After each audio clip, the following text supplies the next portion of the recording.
Kalau orang sudah meninggal, kenapa selalu dibilang husnul khatimah? Bukannya yang menolong kita cuma amal kita selagi hidup ya? Betul. Ini pertanyaan yang bagus sekali. Mungkin maksud Anda, kenapa setiap kali ada orang yang meninggal, selalu ada yang mengucapkan semoga husnul khatimah ya. Nah, doa ini sebenarnya bagus, artinya bagus, tujuannya bagus ya, mendoakan. Tapi dilihat dulu, ini ditujukan untuk siapa? Ya, kalau ditujukan untuk orang yang sudah wafat, nah ini udah telat gitu loh. Jadi nggak pas. Jadi doa semoga husnul khotimah, semoga diberi husnul khotimah, itu adalah doa yang ditujukan untuk kita-kita yang masih hidup. Ya, karena kita nggak tahu kita nanti di akhir hayat kita husnul khotimah atau su'ul khotimah, na'udzubillah ya. Makanya kita jadi orang jangan sombong, jangan belagu, jangan suka nyakitin orang, jangan ngerasa paling bener, paling baik, paling rajin ibadahnya, apalagi sampai mengatakan yang lainnya itu gak bakal masuk surga. Pokoknya surga sudah kita kafling ya. Kan ada yang kayak gitu kan ada ya. Nah, kita nggak tahu akhirnya kayak apa. Jangan. Makanya kita selalu kita selalu memohon kepada Allah semoga senantiasa diberikan petunjuk, hidayah serta taufik ya, itu yang paling penting ya. Nah, kemudian kalau yang sudah meninggal gimana? Gimana doanya?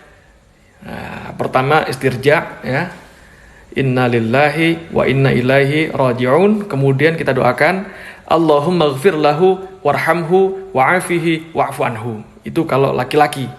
Kalau yang wafat perempuan, Allahumma ghfir laha warhamha wa'afiha wa'fu anha. Memang persoalan kurban, saya jujur saja selama di Indonesia masih banyak salah pemahaman terhadap kurban. Dan saya pernah berkata, memang Islam kita di Indonesia Islam keturunan. Ya, jadi asal tahu saja ya. Ya, tapi dari segi belajaran, mohon maaf ya, kita terlalu jauh terhadap pemahaman. Yang saya maksud, kita melaksanakan sesuatu tapi kita sudah belajar, sudah tahu, bukan hanya asal saya dengar, saya lihat, saya bukan sebatas itu, tapi kita bunyad dasarnya. Dan ini kelemahan kita, di antaranya kurban. Saya pernah mendengar, bukan malah sering mendengar soal kurban dihitungkan beroran. Jadi keluarga suami istri sama 5 anak berarti jumlah 7, wajib sapi. Kalau kurang daripada itu, atau misal suami istri tidak mampu, boleh ini tahun kurban kambing atas nama suami, tahun depan atas nama istrinya. Ini hal keliru sebenarnya.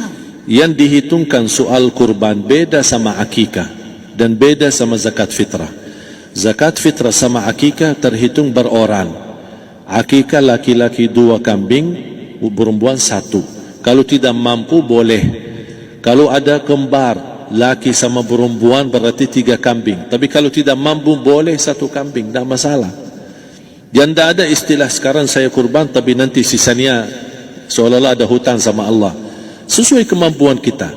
Di antaranya kurban. Kurban hitungannya berkeluarga, bukan beroran.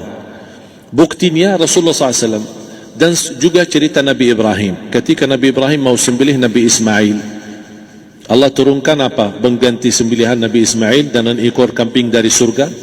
Berapa ekor kambing? 1. Padahal Nabi Ibrahim punya istri 2 dan anak. Ada istri Siti Hajar dan Sarah. Kemudian anaknya Ismail dan Ishak. Berarti semuanya berapa? 5. Kenapa Allah tidak turunkan 5 ekor kambing? Karena hitungannya memang 1 keluarga. Yang kedua, Rasul sendiri sembelih 2 kambing. Pertama, Bismillah atas nama Muhammad dan keluarga Nabi Muhammad. Padahal kita tahu keluarga Nabi Muhammad SAW termasuk keluarga besar. 11 istri, belum lagi anaknya, laki-laki sama perempuan. Ada yang hidup maupun sudah mati. Sudah termasuk semua, yang hidup maupun mati. Yang kedua, Rasul sembelih sembelihan yang kedua atas namaku dan umatku. Umatnya berapa miliar? Cuma 1 ekor kambing. Kenapa Rasulullah SAW berkurban atas nama dirinya dan umatnya? Saya mengambil salah satu di sini tanda sayangnya Rasul kepada umatnya. Jadi saya selalu berkata, orang miskin yang tidak mampu berkurban seharusnya bangga di hari kurban, karena Rasul sudah kurbankan duluan atas nama dia. Jadi terima kasih ya Rasulullah, ingatkan kita. Yang kita tidak mampu, Rasul sudah. Bahkan kalau Rasul sudah kurban atas nama umatnya yang tidak mampu, berarti sudah terkabul. Kita aja belum tahu kabul atau tidak kalau kita berkurban. Tapi kalau Rasul sudah terjamin makbul. Oleh sebab itu, hitungan kurban itu adalah satu keluarga. Misal, bapa punya istri, punya anak. Itu kalau mampu sapi silahkan. Mampu 1000 sapi silahkan. Kalau soal kemampuan tidak ada masalah. Tapi kalau soal kewajiban, tidak ada wajib lebih daripada 1 ekor kambing. 1 ekor kambing. Misal, kalau bapa punya istri 4. Misal. Cuman ini misal. Ya.